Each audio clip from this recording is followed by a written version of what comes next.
Оңтүстік шығыс Азияда орналасқан жанартаулар жергілікті жануарларды өздеріне бейімделуге мәжбүрледі және бұл керемет нәрсеге әкелді.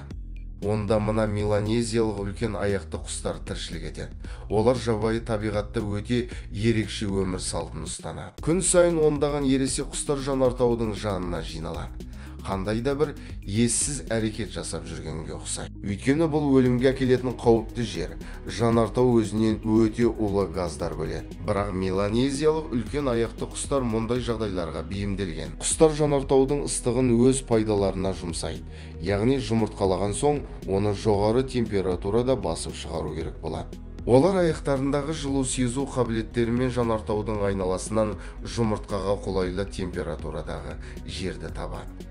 Ол жер шамамен 33 градус болуы қажет. Ондай жай үшін олар кейде бір-бірімен таласқа түсіп төбелеседі. Содан соң құстар жұмыртқаларын салып оның бетін құммен көміп кетеді. Атап айтқандай, олар жанартаудың ыстығын өз пайдаларына қолданады. Басқа құстар сияқты жұмыртқаны өздері басып жүрмейді. Балапандар уақыты келгенде сыртқа қарай өздері шығады. Олар арнайы күтім мен қамқорлықты қажет етпейді. Жұмыртқадан жарып шыққан сәттен бастап өз беттерінше тіршілік ете береді. Бұл термиттер немесе аққұмырсқалар өздерінің илеулерін балшықтан осындай мұнара тәрізді етіп соғады. Бұндай илеулер оларды ыстықтан, жаңбырдан, тағы басқа табиғи апаттардан да қорғайды. Мысалға, олар мекен ететін жерлерде өрт көп орын алғандықтан мұнаралары отқа төзімді болып келеді. Ішіндегі құмырсқалар сол жердегі ең қауіпсіз тіршілік иелері болып табылады. Осы термиттердің алып мұнараларын пайдаланатындар бар. Олар алтын қанатты тоты құстар. Бұл құстар ыстыққа жақсы жағдай жасалғанын біліп, ұясын сол алып илеулердің біріне соғады. Өте қолайлы салқын үйе табылды. Енді жұптасып балапандар басып шығаратын уақыт келді. Бірақ кенеттен өрт орын алды. Қураған шөптер аптап ыстық кезінде оттың тез таралуына себеп болады. Аустралия біздің планетадағы өрттен ең көп зардап шегетін жер болып табылады. Өкінішке орай бұндай жағдайда ересек құстар өз балапандарын тастап ұшып кетеді. Ұша алмайтын бейшара балапандар сол ұяның ішінде қалады. Көріп отырғандарыңыздай айналаның бәрі жалындаған отқа айналды. Ересек құстарды балапандарын тастап кетті деп кінәлаудың қажеті жоқ. Себебі олар бәрін ойластырып қойған. Өздеріңізге белгілі термиттердің илеуі отқа өте төзімді болады. Соның арқасында балапандар аман қалады. Перудің Анд тауларында осыдай бір ерекше көзілдірікті аю тіршілік етеді. Олар Оңтүстік Америкада кездесетін аюдың жалғыз түрі болып табылады. Бұл жақта 8 айға дейін жаңбыр болмауы мүмкін, сондықтан осындай көлшіктерде олар күні бойы жатып салқынданады. Судан шыққан соң аю жайлы төсекте ұйықтағанды жөн көреді. Сол үшін олар биік ағашқа өрмелеп бұтақтардан өзіне жататын орнын құрастырып алады.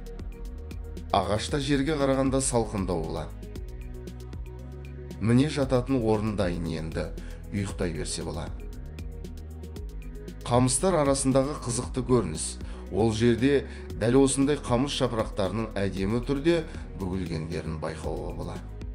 Бұл мына бір кішкентай өрмекшінің ісі болып табылады. Ұрғашы өрмекші өрмегімен ұяны нағыз шеберлікпен құрастырады. Содан кейін оның ішіне жұмыртқаларын салып және өзі сол ұяның ішінде болашақ ұрпақтарымен бірге қалады. Арада біраз уақыт өткен соң қапшықтың ішінен көптеген кішкентай өрмекшілер шығады. Енді олар өмір сүру үшін қоректенулері керек, бірақ олар әлі өздері аулап жеуге дайын емес. Бұның шешімі ретінде ұрғашы өрмекші өзін құрбан етеді, яғни балалар оны тірідей жейді. Ол өзін толық жеп біткенше қимылдамай тұрады. Кішкентайлардың әрі қарай жетілулері үшін осындай қадамға барады. Содан кейін кішкентай өрмекшілер өсіп, ұяны жарып сыртқа шығады. Әлгі өрмекшінің өмірі қиын десеңіз қателесесіз. Себебі мына жақта стеатод өрмекшілері жарыққа шыққан сәттен бастап бір-бірін жеуді бастайды. Олар нағыз каннибалдар болып табылады. Бұндай отбасылық түскі астан ұрғашы өрмекші қаша жөнеледі, бірақ оның соңынан қалған өрмекшілер түседі.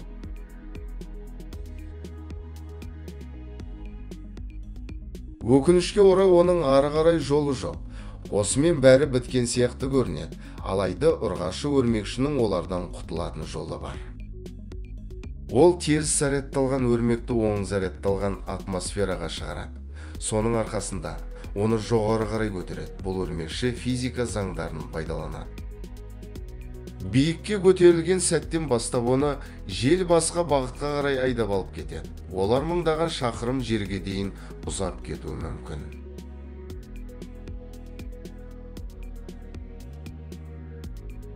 Бұл саванналық панголин сыртқы келбеті сауытта аңға ұқсағанымен, олар бір-біріне туыс емес.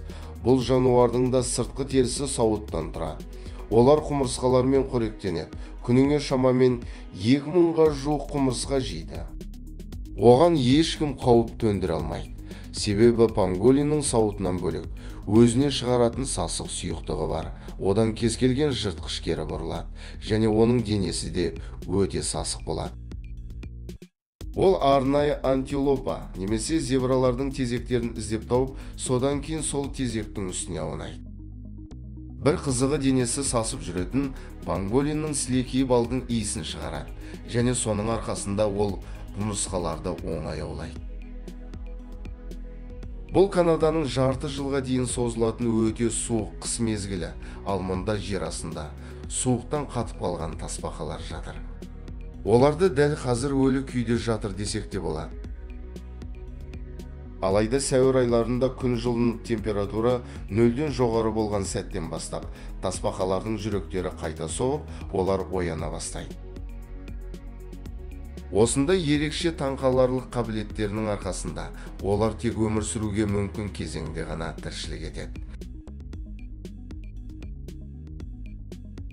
Мына папуандық калауа немесе мүйізтұмсық құстардың жұмыртқа басатын кезеңінде жасайтын таңғаларлық әрекетіне қараңыздар. Олар ағаш діңіндегі қуысты үйе ретінде пайдаланады. Ұрғашы құс оның ішіне кіріп өз қауырсындарынан жұмыртқаға жұмсақ орын жасайды. Одан кейін еркек құс сырттан оған балшықтар әкеледі. Ұрғашы құс балшықтармен тұмсығы сиятындай етіп тесікті бекітеді. Құстар дәл осындай ерекше ұяның көмегімен болашақ ұрпақтарына толықтай қауіпсіз жағдай жасайды. Еркек құс оның тұрақты қонағы болады. Ол 2 ай бойы ұрғашыға түрлі жемістер мен жәндіктерді тасып қамқорлық жасайды. Жұмыртқадан балапандар шыққаннан кейін тағы 6 апта бойы оларды ұяның ішінде өсіп, өздері ұша алатын сәтке жеткенше күтетін болады.